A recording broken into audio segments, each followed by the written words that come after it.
Welcome to the And She Looked Up Creative Hour podcast. I'm your host, Melissa Hartfield, and I'm an artist and an entrepreneur. And yes, those two things can go together. This podcast is for the artists, the creatives, and the makers who want to find a way to make a living doing what they love. Hello, everybody, and welcome to another episode of the And She Looked Up podcast. As always, I'm your host, Melissa, and I am back this week with Deb Wong of Dessert by Deb. She was with us last week. If you haven't had an opportunity to listen to her episode from last week, I highly suggest you go do that. We really dive into how she got started and the evolution of her businesses from her original food blog 8x8, which evolved into her first business, the Sugar Teacup, and that eventually evolved to where she is today with Dessert by Deb. It's an online shop that focuses on dessert tea blends, fun tea accessories, and products for tea lovers everywhere, including a subscription box model. So we're going to be talking about all of those things today. Welcome back, Deb. Hey, happy to be here again. We got a good dose of how you got to where you are today last week, and it was such an interesting story that we wound up talking a lot longer than we had originally planned. So we decided to do a second episode to really get into the subscription box model. I would imagine with the Sugar Teacup, that was probably a very labor-intensive business for you, running the subscription box model that you had, partly because you were sourcing your products from all over Toronto, and that required leaning in on developing relationships with different vendors and different tea shop owners and tea companies, and that's a lot of work. Never mind the packing and shipping and making the boxes a wonderful experience. When you were sort of thinking about the Sugar Teacup, what gave you the idea that this should be what was it that made you think this should be a subscription box or a tea box model? I really was just thinking that, well, for starters, there is something to be said about snail mail and personal correspondence. I feel like ever since, the digital age has kind of come roaring in, people just don't have a lot of fun in their life anymore when it comes to getting fun things in the mail. If you do get things in the mail, it's like a bill or maybe ordering a household product or something like that. It's not fun and it's not exciting. And so I really just began to think of really the customer experience and what I wanted customers to feel when they received a box from me. There's an aspect of discovery and exploration. It's like, ooh, what am I going to get this month? And really taking the time to, brighten people's day. And so I think that subscription boxes really kind of hit that for a lot of people. It gives a lot of people something to look forward to. There is so much choice out there. You can have everything from food and drink style subscription boxes to ones with accessories, maybe apparel and clothing items, everything under the sun. So there's so many great options out there, and just a lot of creativity. And for me, the number one factor was creating an experience that just you couldn't get anywhere else. And you really decided to hone in on a niche. You went full on in with tea from Toronto. Yes, exactly. And I felt like that was something that I was able to do relatively easily in terms of my accessibility to product and inventory. But also I knew that there was never going to be a time where there wasn't going to be something new, because there were, plenty of different tea shops who were always, maybe releasing new blends, different creative entrepreneurs that I could partner with. So, for example, in a few of my boxes, I have a creative entrepreneur friend. Her name is Marcia, and at the time, she was doing meringues. And so I thought, okay, well, you know what? Those types of products, they ship well because they're not clunky and bulky. They're light, so it's not going to suddenly skyrocket, It's not like speed a cost. fruit cake. That's exactly it, right? And so, I just started really getting to know a lot of different creative entrepreneurs and kind of hooking that up with the teas that I was sourcing from the different tea shops and businesses. So I thought that even though it was a very, I want to say, very specific way to narrow things down, focusing solely on the tea experience in Toronto, I thought, well, a large portion of my customers were from the US. So to them, it really is something that they've never ever experienced before. So it gave them kind of a peek into a place that they might have wanted to visit it but haven't, and just, an experience that they wouldn't be able to get anywhere else. That's really interesting. I really would have thought the majority of your customers would have been in the Toronto area. I guess maybe they felt like these are things they could go out and get themselves, although often we don't because it's a treat. Exactly. But yeah, there's something to be said for realizing that there are people around the world who really just might want to have this experience. I always think about it. I am very intrigued by the Japanese snack subscription boxes Yeah. and the ramen subscription boxes. It's something different. It's something I don't get a lot of easy access to here. Exactly. So now that I think about it, that actually makes a lot of sense. So how how did you go about sourcing your product? Like when you decided for that first box that you were going to do, what were your first steps in terms of thinking about what you wanted to put in it and where were you going to get these things? So in terms of sourcing, for those who are listening, if you're thinking about starting a subscription box service or business, or for those who are just curious as to how all of this comes together, the sourcing, which is basically the backbone of your subscription box service, because without product, you got nothing to send to people every month or bi-monthly or however frequent you're doing it. But there's actually a few different ways that I would source. And I'm actually going to kind of talk about how I was sourcing with the sugar teacup versus how I source now, because it's actually quite different. Okay. And why I say this is because with the sugar teacup, I was really relying on a lot of in-person interaction, whereas right now, that's next to impossible. So I've really kind of switched things up, and I'm glad that it was a really, really good learning experience for me. And I want to put that out there just so people don't think that, oh, well, I'm not able to go to places, in person. Am I sunk? Do I not have any options? So when I was doing it for the sugar teacup, when I was relying solely, or maybe the majority of in-person interactions, creative markets are basically a really, really great source for finding really great products. And you can attend big shows such as, for example, the One of a Kind, or you can attend community ones where they are, maybe pop-up markets or maybe seasonal, maybe holiday bazaars at local church, things like that. Definitely start to see what is available to you, because those provide you with, one, so many connections because you can actually connect with people, and two, a huge wide variety of products. And because they are creative markets, the entrepreneurs and business people there, they're happy to be able to market their product to you for a different opportunity.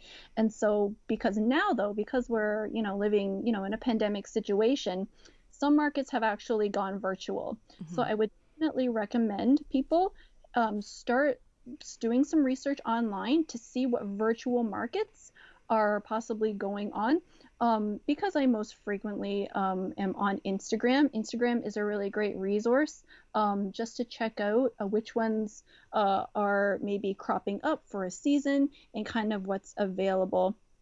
Based on where you're located, I hesitate to tell people to kind of like go out now to visit places, but if it is safe to do so, gift shops are also a really, really great resource because they have everything under the sun. And so they also work a lot with local businesses and companies.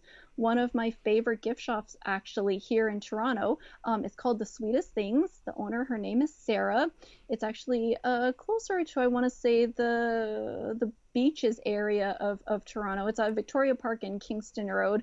I know for those of you listening who are not in Toronto, that will mean nothing to you, but just to give it some kind of geographical context, it is by far like one of my favorite gift shops in the city, and she does have a website, and she does do curbside pickup, local delivery, things like that. But she focuses she curates a lot of the products in her gift shop from local shops, local creative makers, things like that. So definitely keeping gift shops in mind, perusing their websites if you're not able to access them physically, whether because you're in lockdown or you just don't feel comfortable with the safety at this time.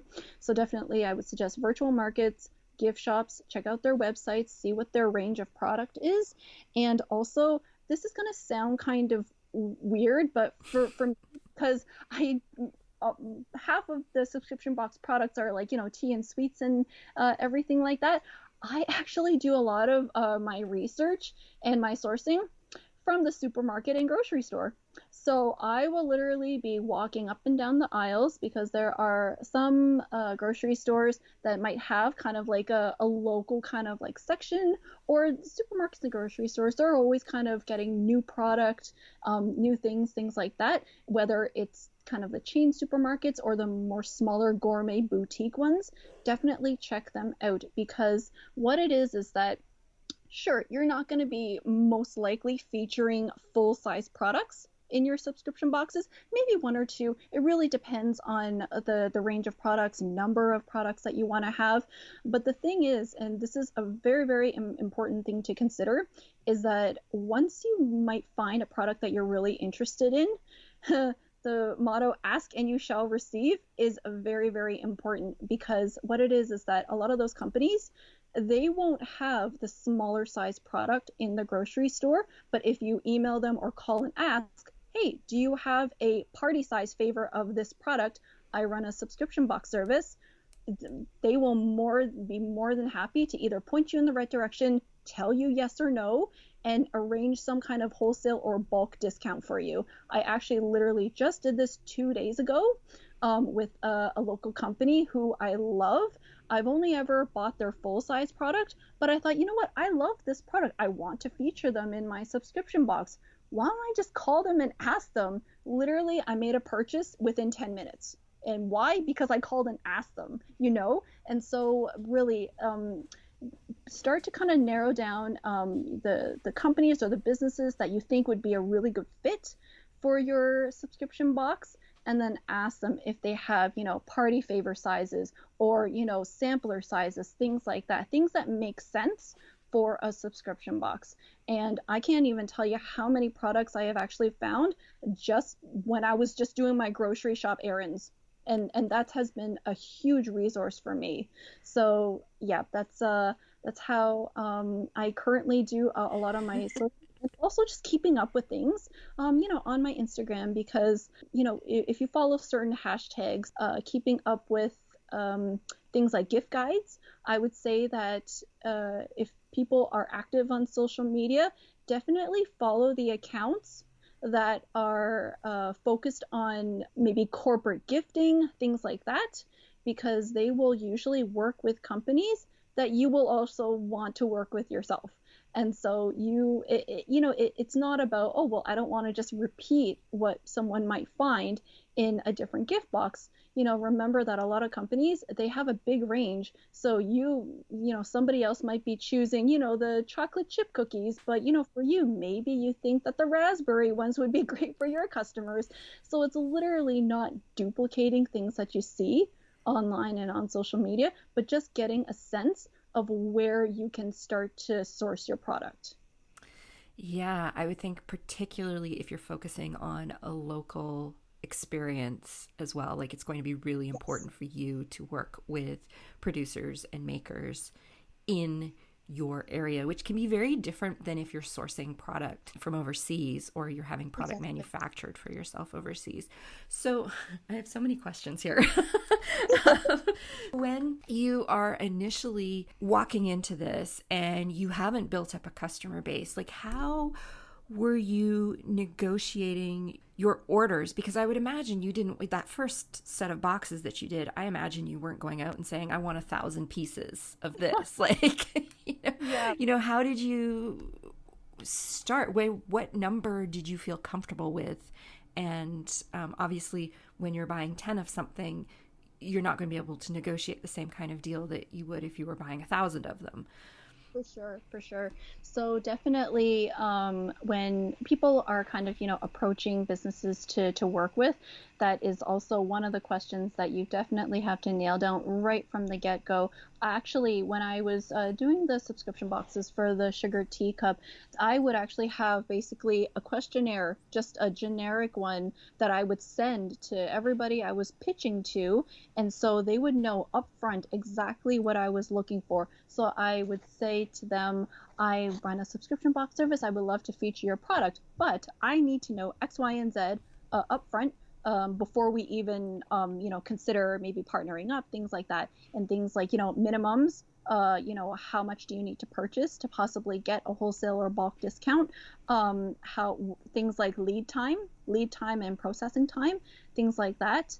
And also, things like I mentioned before, like, sizing.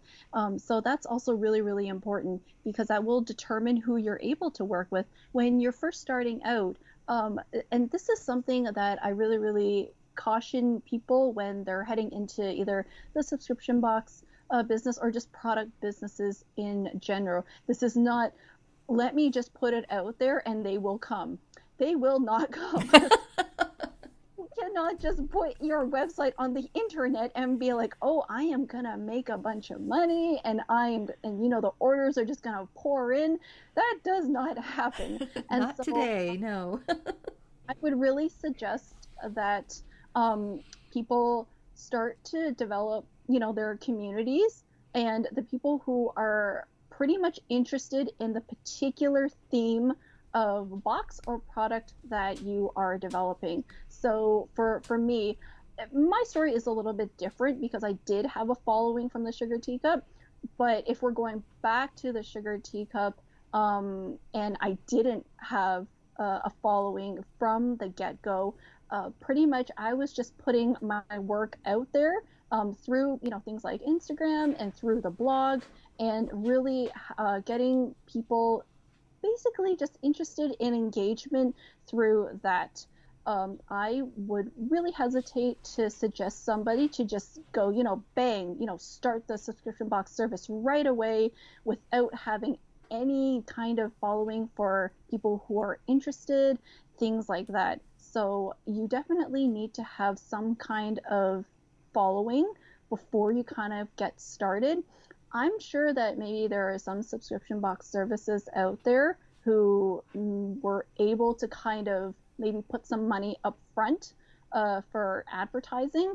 But we're talking about doing this without having the know-how of putting Facebook ads up there and paid advertising, Google ads, things like that, because that requires some technical know-how and learning about funnels, things like that. That's beyond what some people are willing to kind of like get their hands dirty in, because it takes some trial and error and it takes a lot of back end research.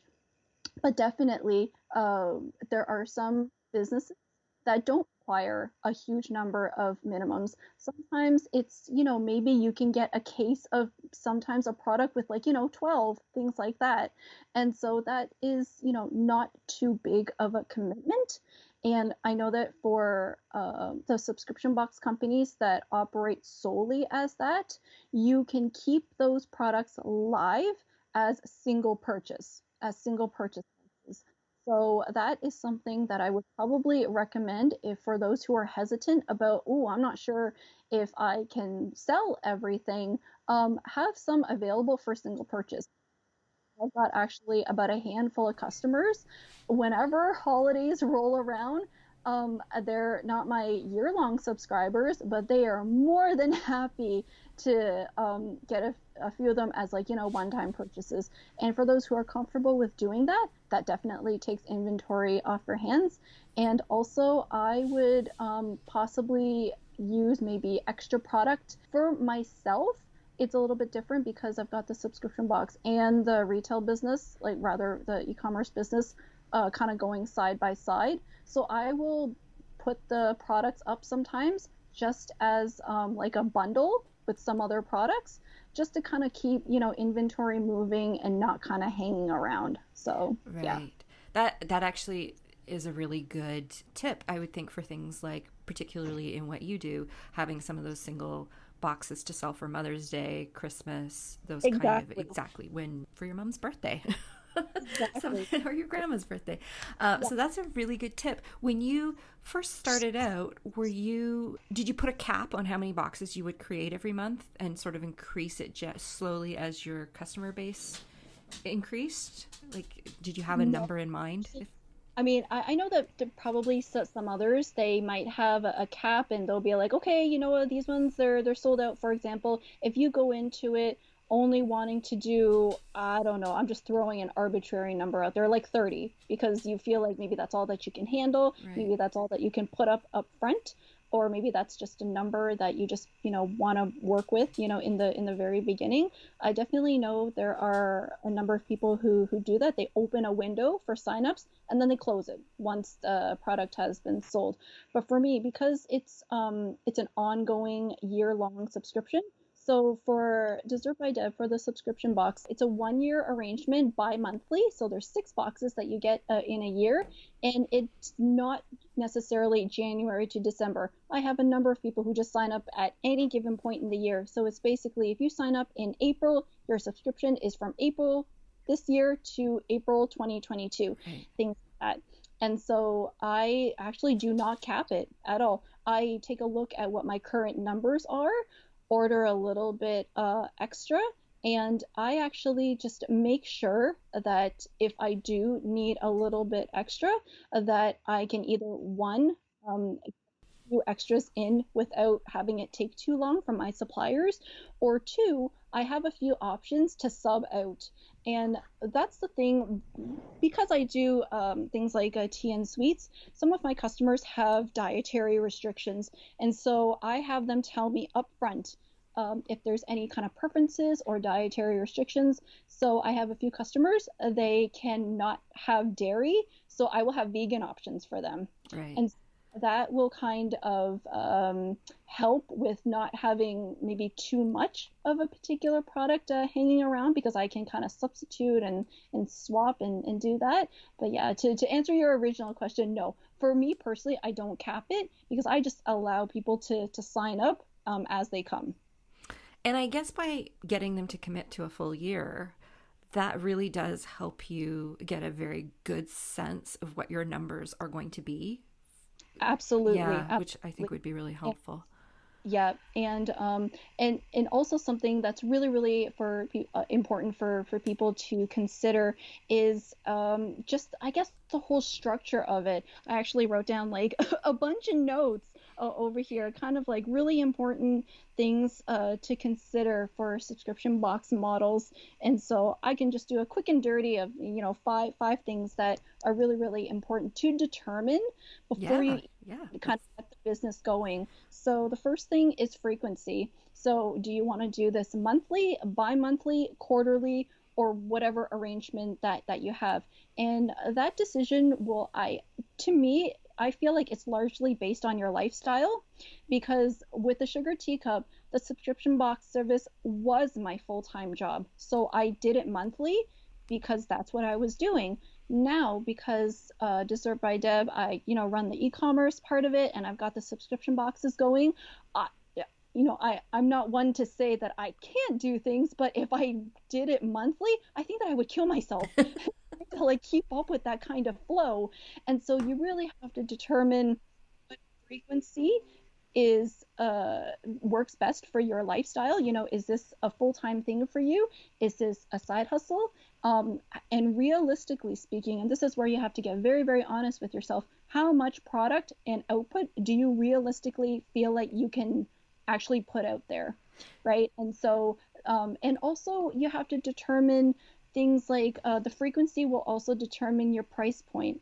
Obviously, something that's monthly, you can't charge an arm and a leg for it because, it's, 12 months in a year. And so I know that there is actually a local friend and colleague of mine. Her name is Queenie, and she owns a card and accessory gift shop here in Toronto. It's called Queenie's Cards. Her and a friend of hers, they actually did a subscription box for stationery, and they did it monthly, and it was in kind of like a bubble envelope size. And so, you're thinking, okay, stationery products, maybe some, pens and pencils, maybe some sticker sheets, greeting cards, they don't take up much space.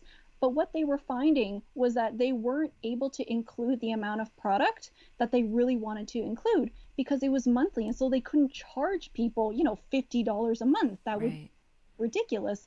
And so they actually switched their model to a quarterly subscription. And so they did that because they wanted to give their customers more stuff, maybe less frequently in the year, but their quarterly boxes included sometimes an actual book.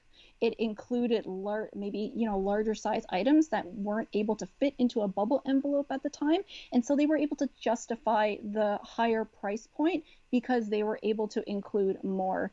And so the frequency of how often you're going to be shipping your subscription boxes is really going to dictate also the price points that you're going to be working with as well, and how much stuff that you're going to be including in the boxes. And also, I would say that the type of subscription box that you're offering, you have to be very, very aware that the frequency will also determine kind of your customer retention rate. Because for me, I know that I'm sending them tea and sweets. Those things they are able to consume very quickly if they want to. If you're sending people subscription boxes pretty frequently, but they're things that either kind of sit on a shelf or they're not able to consume them at a rapid rate, your customers are going to start to fall off because they're going to be like, oh my God, I'm accumulating so much stuff. I can't handle all of this. And then what are they going to do? They're going to cancel, right? Yes. Yeah, And that makes a lot of sense. absolutely. And so I know that some of my customers, they're so funny. I love them. They'll get their subscription box and literally they'll take a picture of it for me and be like, sorry, I already ate the chocolate bar that was in it. And literally they got it that day, right? But that makes me feel amazing because I know that they're, one, enjoying it, and two, stuff isn't hanging around for them, right? They're eager for the next one to come. Right. So that's one of the key points. Number one, frequency to decide with subscription box models. Number two, where to ship. And so this is, some subscription box companies stay within their own country. There are American ones that only ship in the US, Canadian ones that only ship in Canada. For myself, I ship across North America. So I ship within Canada and to the US. At this time, I can't do international because it just gets into a very dicey situation where I'm not able to offer tracking. And without tracking, there's just a whole host of problems that come around with, if your customer is wondering, oh, is my box, in limbo? And you're like, I don't know, right? And, that's not what customers want to hear. They want to know that, even if something is delayed, they can actually track it. And so you really have to determine one, where you want to ship, and two, what the differences will be in the shipping cost. And with that said, I know that a lot of people kind of really differ in opinion when it comes to charging shipping. So some subscription box companies, there is a base price for however long you're going to be subscribing. Let's just say it's a 6-month or a 1 year, and every box is X amount of dollars. And then when you get to checkout, it's like, oh, well, here is your additional shipping charge with every single box. For some people, that is no big deal. And for others, they do not want to see it. And that is where really your ICA comes in, your ideal customer avatar, because you really have to get to know, okay, my customers, are they the type who shy away from seeing that shipping charge? You can lump it into your base price. If if the optics make it like look better, right? If you're able to make it more reasonable. But I know for myself, my ICA, she point blank told me, I am more than happy to pay for full price product. I don't want to see the shipping charge. I don't want to see the additional shipping when I check out. So it's really up to, creatives and, entrepreneurs, how they want to negotiate that, flat rate shipping for X amount of dollars purchased. Do you maybe take on a little bit of shipping, yourself in the grand scheme of things? I know that's something that I definitely do, but to me, it is a worthwhile expense because of the customer retention. And so that is something that you really have to take a look at your numbers to determine what's most worth it for you. And like I said, taking a look at your ICA and what they're happy with and what they're willing to pay for. As somebody who sells on Etsy and who belongs to a lot of Etsy groups and forums and things, shipping is probably something that is discussed 90% of threads. I know. It's such a sore spot. It's such a sore challenge. Spot. Yeah. And I imagine you could ship internationally and tracked, but it would be a very significant additional cost that you could be astronomical. Yeah. So there are ways that you can work with that, but again, it really does come down to who your customer is. And there are, for certain things, for certain people, they're more than happy to pay the shipping on top if it means it gets tracked and they get what they want. But for other things, and I would imagine it also depends on what your competitors are doing, other people in your space. So it's a lot to think about. And in Canada, we don't have the best shipping options. So it's and I will also say that, some people might be like, oh well, just use a courier, they're fast and they're this and that. But you also have to remember that a number of your customers live in apartments and condos and have PO boxes, and there is a whole host of problems with couriers shipping to those places. And you just can't start flip-flopping, back and forth, because it's very, very inconsistent that way. I know for myself, I ship through Canada Post at the moment. That's what works for me. I'm sure that, when people do their research, there are definitely reasonable, affordable options, but, it might mean that you basically cancel out all the customers that live in apartments, which would be ridiculous. Right? Like that. Yeah, there's lots of options out there if you're thinking about doing this. There are things like Chit Chats and NetParcel, but again, in many cases, they may only be available to you if you're in a very urban area. Exactly. With a high population density. If you're in a more remote place, your only option may be Canada Post. So exactly. And to go back to something that we discussed earlier, when I had briefly mentioned that the sugar teacup, that a large majority of my customers were in the US, that still remains the case today for Dessert by Deb. A large majority of my customers are actually from the US. So yeah, I know that that's probably maybe surprising to some people. But ironically, it's probably cheaper for you to ship to them than it is domestically in some cases. You wouldn't believe. I know, it's crazy. For example, like me in Toronto, if I ship to somewhere in BC, obviously there's different areas and the rates kind of like fluctuate. Yeah, it's... Oh my goodness. They're shipping to certain parts of BC are about like $20. Whereas, if you ship to Texas, it's like 16, right? Yeah, it really is something you have to do your research. And I would think that would also play a role in deciding what size your box is going to be, like physically what size the box you're going to be in, what weight range you want to keep it in every month so that you don't have unexpected shipping charges and things like that. So that's going to really impact the type of products that you're selecting every month too. Exactly.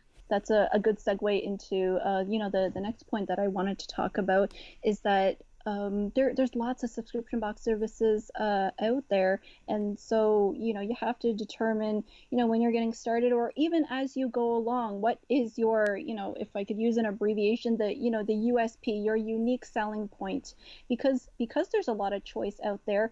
What makes yours different and, for lack of a better word, special. And, I don't mean to say that you should spend, hours upon hours of, your weeks and months just like, doing research on every subscription box service or business out there, but really take a look at what you can offer to your customers in the way of customer experience, right? And, that maybe the different kinds of perks, different things that they just might not be able to experience elsewhere.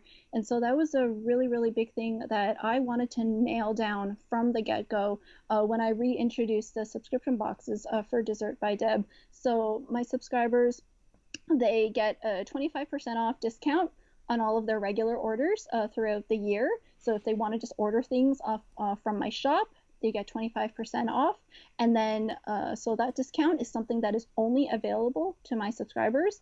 That's a nice perk. Absolutely. And they take advantage of it. And I'm really, really happy about that. I also create exclusive tea blends that are only available to them.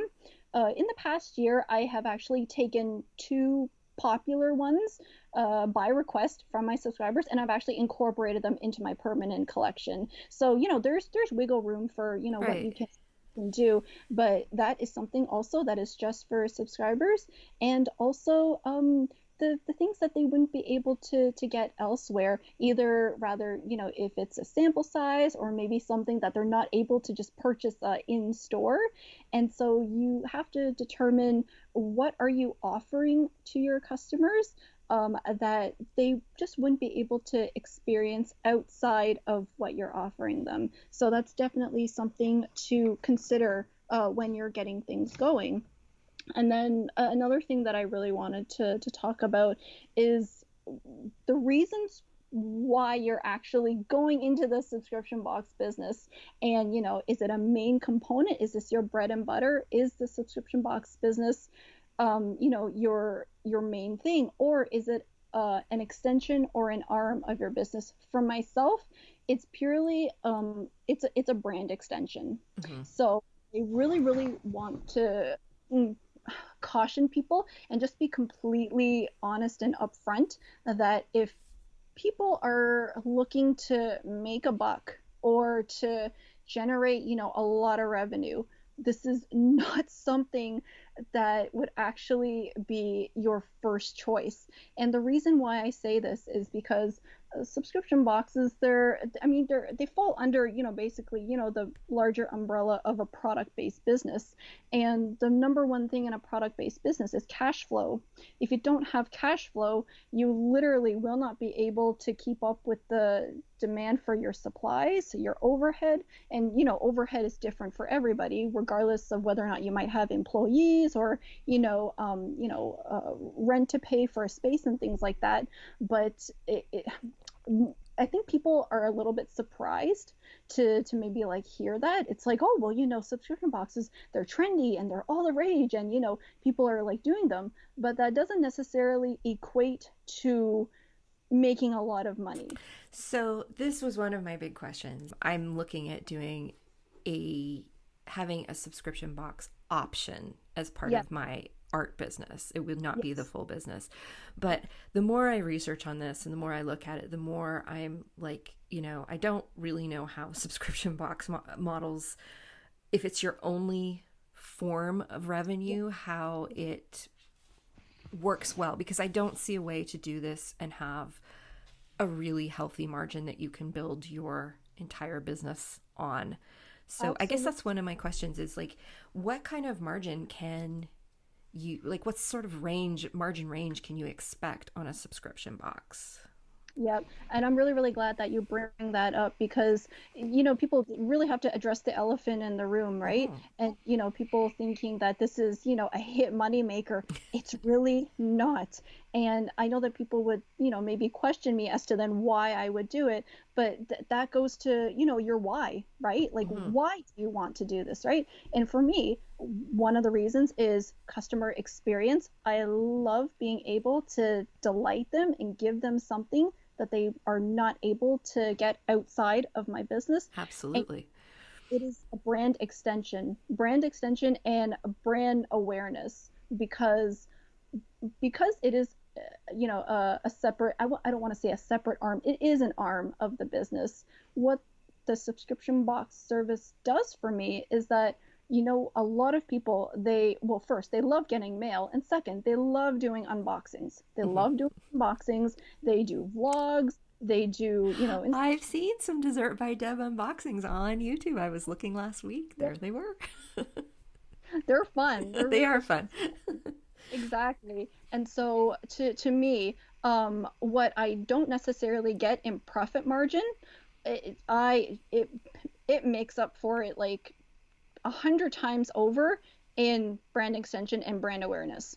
And so that for me is what I get out of it. But for those who are thinking, okay, like, what are my margins, things like that. So it's really going to depend on the type of products that Yes, obviously you there's do, for sure, because there are certain products that have a much higher markup, right? And so, for example, like stationery and paper goods, I would actually say that is, I would say, probably actually the best model, because one, they are lightweight. yes. You actually do not need such a large box to be able to incorporate a number of product. And two, this is going to differ based on people who produce their own designs and illustrations versus doing a subscription box that is filled with other people's products. Yes, very much Um, so. Yeah. exactly. And so the wholesale versus retail prices for paper goods is actually it's a good margin. Hmm. For example, if I could just throw something out there, let's just say that the standard greeting card is like $5. It can be up, it can be down, but let's just say for the sake of this example, an average greeting card is $5. Wholesale is normally 225 or 250. Right there, Yes. you have made 100% markup.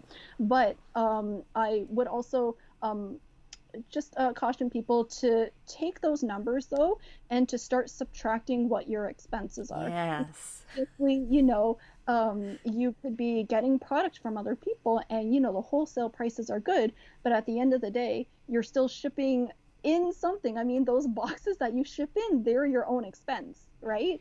Or rather, they are an expense. And the supplies that you use, do you use tissue paper or crinkly paper to pad your items?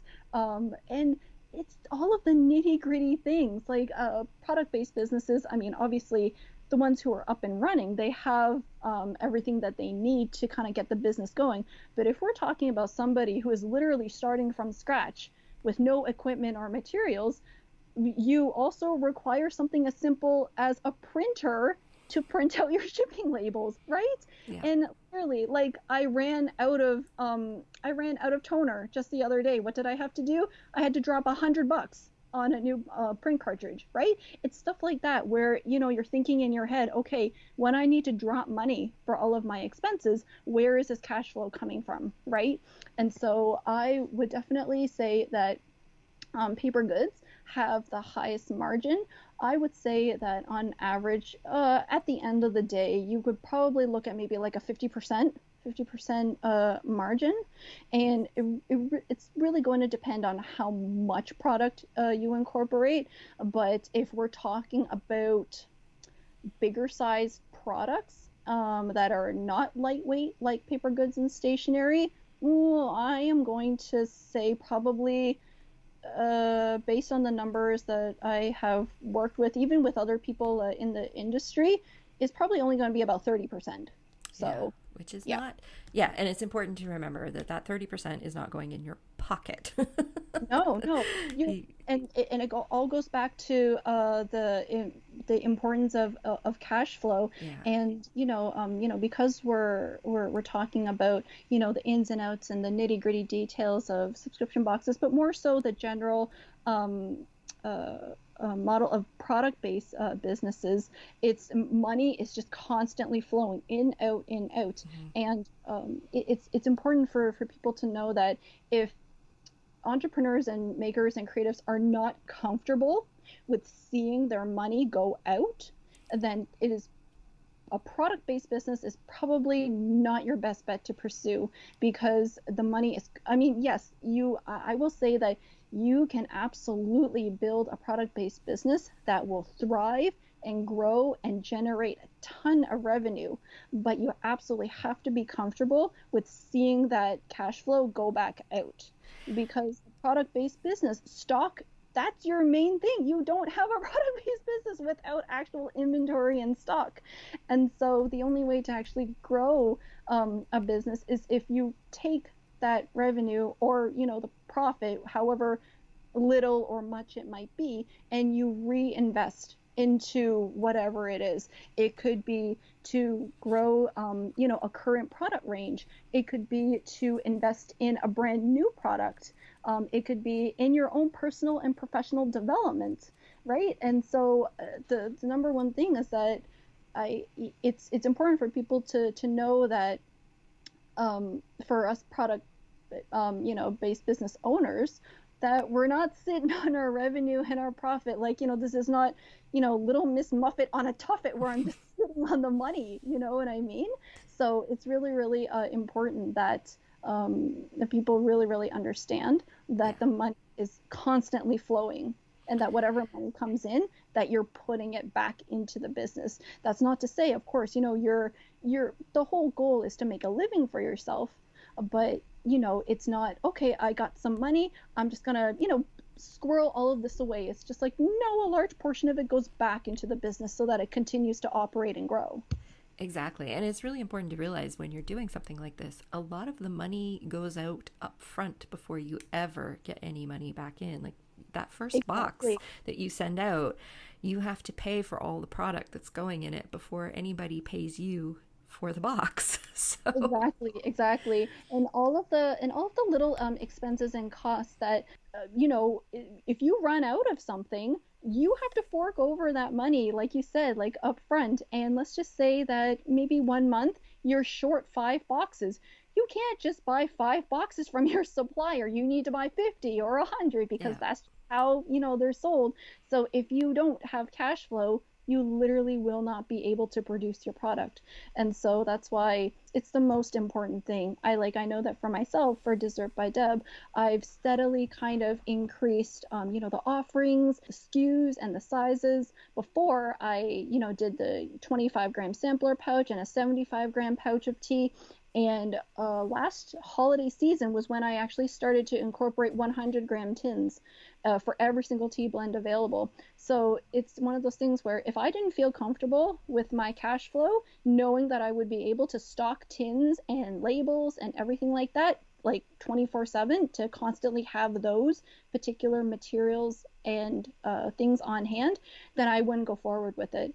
But that's exactly it. When you take your revenue and your profit and you put it into new products, or, just more things for your customers to be able to experience with your business, then that's all part of it, right? So Yeah, absolutely. There's a lot to think about before you dive into this.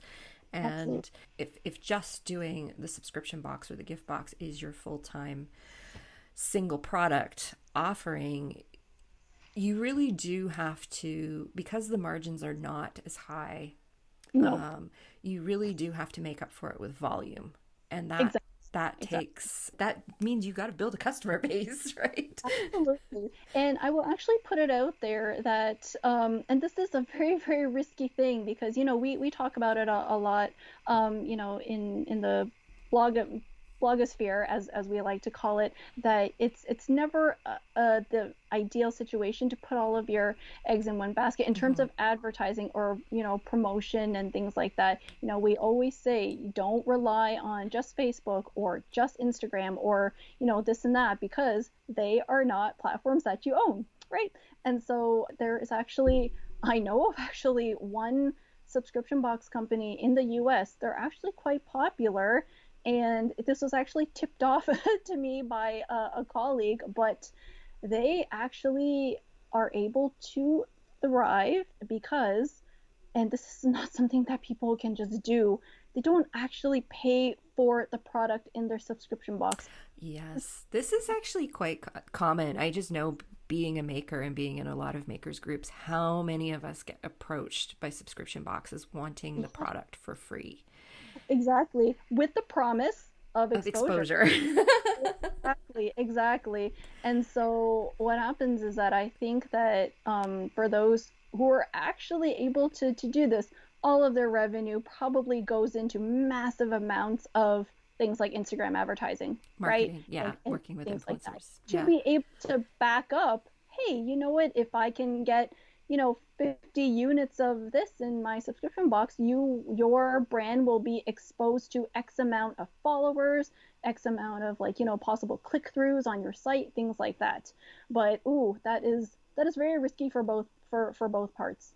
Because like you said, when if a platform just decides to go belly up one day, all of that exposure is gone. So It is, and I think too. There's a lot of ethical issues with that kind of oh my goodness, business yes. model. I mean, it's just not something I would do. I don't No, think you should no, ever be making money off of people without compensating them for their contribution to absolutely. what they're giving you. So that is a very important thing to remember with subscription boxes. And I can tell you right up front, when you approach a maker or an artist or anyone, and Yes. with the give us this for free, you'll get exposure.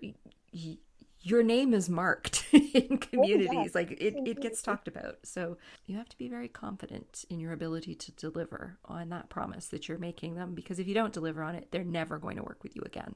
Like, Exactly, exactly. So, yep. I know all of the little nitty-gritty details and the ins and outs of this that a lot of people are not aware of. So, yeah, this conversation is wonderful to have because it all funnels down to what is the purpose, right? And why are you doing it? And how does it fit into the grand scheme of your creative business and everything like that. So it's yeah. definitely a very, very important conversation to have.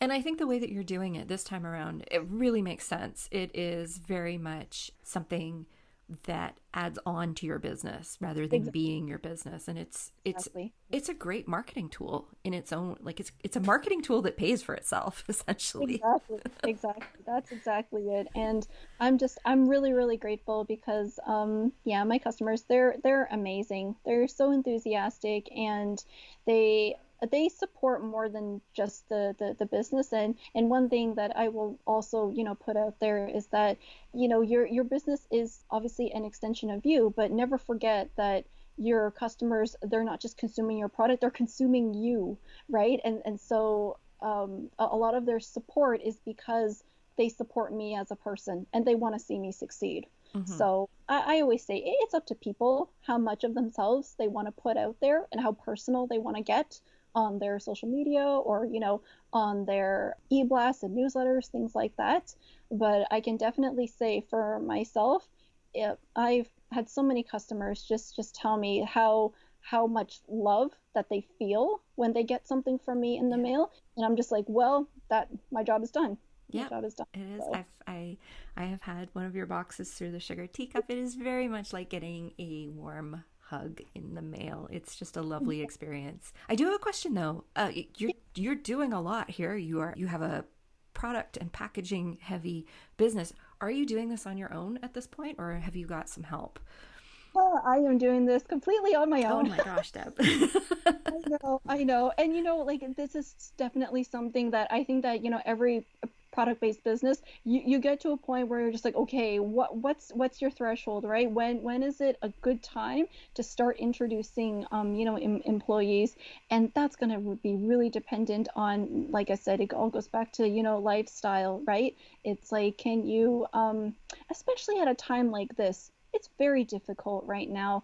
Yeah. Maybe if you were running a service and you could do things virtually with an employee, that is not something that you'd be as concerned about. But with the current state of the world and dealing with COVID, it's just you start to scratch your head and think, how in the world would I be able to train an employee? I can't even be close to people. It's definitely something that is going to take a little more thinking about and figuring out. But yes, at the time, or rather at this time, I'm doing it on my own. I'm managing. I mean, definitely there's definitely some fatigue and some days where I'm going to bed a little later than others, but it's working for me right now. I definitely have visions and plans of having a team.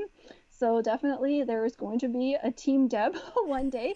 It's just dependent on whether it's sooner rather than later. So Yeah, well, I would imagine if travel is something that you do want to do, I mean, obviously we can't do that right now, so this works out. yeah, But if it's something you want to do at some point, you're going to have somebody who can exactly. pack those orders while you're Exactly. off doing other Absolutely. things. So, Yes.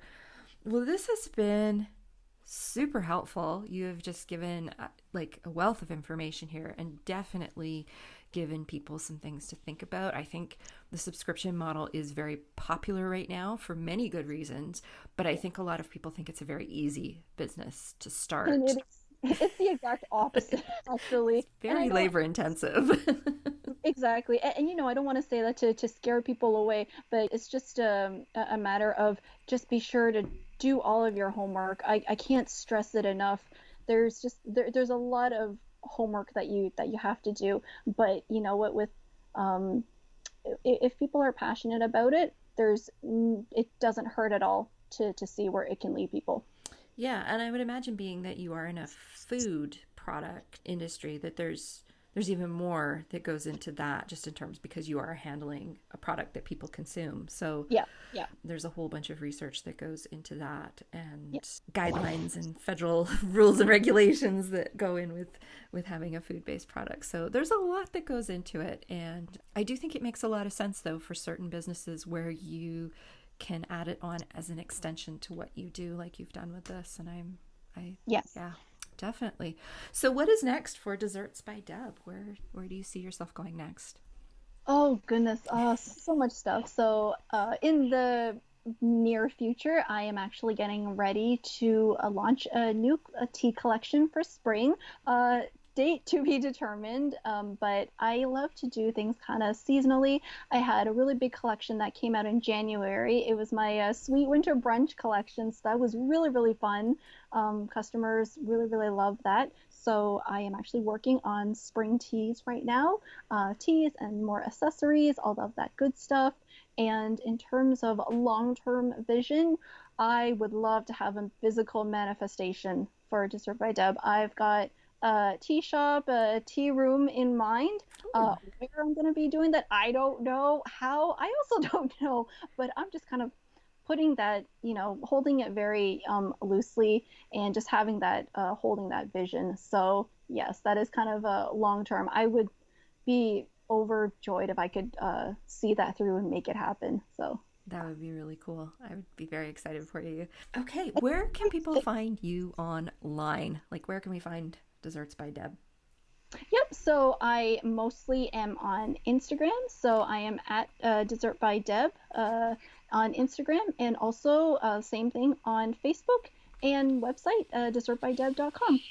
Awesome. So I highly, strongly recommend that you go check out Deb's site. Also, she is, I was just saying this to another product based owner, a tea person here on the West Coast. I was like, she was talking about branding. I'm like, you got to go check out Dessert by Deb because she has her branding nailed. Thank you for that. But you really do. So it's definitely worth going and checking out her site. Everything about what she does, from her products to the way her packaging looks, it's all really cohesive, looks beautiful. Her teas just will make your mouth water. They look so good. I'm very intrigued by your cereal milk one. Is that like a sort of momofuku type of um Oh, isn't I'm obsessed with like fun cereal. So this was something that I'm like, oh my goodness, this cereal milk at the bottom of the bowl that so many of us yeah. love. Man, if I could make that into a tea, and then I did, and yeah, it's quickly become a fan favorite. So yeah, absolutely. But yes, you're right. The Momofuku was definitely an inkling of inspiration. Inspiration for that one. Yeah, no, it looks super fun. Well, thank you so much for being on the show, Deb. I think you've given your story is great. We heard that last week, and then this week you've just given us so much to think about with the subscription box, gift box model, and I hope that that helps a lot of you out there who are considering this for your business or thinking about going into this type of business. There's There's a lot more to it than meets the eye. That's it for us for this week, and I will be back again next week with a new episode. Thanks very much to Deb for being here this week, and we will talk to you all soon. Thank you so much for joining us for the And She Looked Up Creative Hour. If you're looking for links or resources mentioned in this episode, you can find detailed show notes on our website at andshelookedup.com. While you're there, be sure to sign up for our newsletter for more business tips, profiles of inspiring Canadian creative women, and so much more. If you enjoyed this episode, please be sure to subscribe to the show via your podcast app of choice so you never miss an episode. We always love to hear from you, so we'd love it if you'd leave us a review through iTunes or Apple Podcasts. Drop us a note via our website at andshelookedup.com or come say hi on Instagram at andshelookedup. Thanks for listening, and we'll see you next week.